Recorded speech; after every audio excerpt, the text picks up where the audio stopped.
Hi, my name is Christian and I'm going to be doing my testimony video. This is my audience. Okay, so to start off, when talking about my testimony, I want to start off with the fact that I grew up as a pastor's kid. I also was traveling a lot with my dad, so we traveled to places like Mississippi and Texas, and he was preaching the word and I was always meeting new people, but I always struggled with social anxiety. So even though I was talking to so many different people, I always had like a social battery decline all day, every day, and my parents would kind of like not understand why I was like this. I was super quiet at home, so that's something that I really struggled with. Even though I was in church, I never had a relationship with God. It was always a thing on my to-do list rather than something that I get to do. So dabbling into the top three struggles that I struggled with as a child, I struggled with depression really, really bad. I experienced a lot of bullying in middle school. I also experienced a lot of anxiety. I still take medicine to this day. I have learned that it is a mental illness.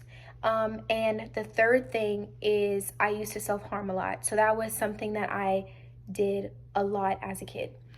So when COVID hit, I kind of left Jesus alone. I was about 17 years old when COVID hit. And in that point in my life, I was convinced that God was not real because I never felt him before. I've always went to church, but I've never felt God.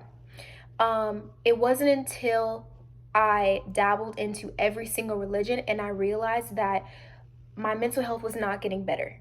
I was not progressing. I was still cutting. I was still depressed. I was finding every little thing but God to numb my pain or to make it better. Like I was just everywhere. So at that point, I got on my knees and I prayed and I asked God, I said, God, please reveal yourself to me. Like you're the only thing that's familiar to me. And at that moment, I felt the Holy Spirit for the first time ever in my life. um it almost feels like a warm hug. So my encouragement to everyone who's listening and also to you is that the way that I know God is real and in my testimony is that even in my lowest point when I tried every single thing under the book, that was sex, that was dabbling in weed, that was running away, that was even different religions like witchcraft, numerology, zodiac signs, nothing filled my cup and nothing made me whole again but Jesus. So that's how I know that God is real, and that is my testimony. Thank you.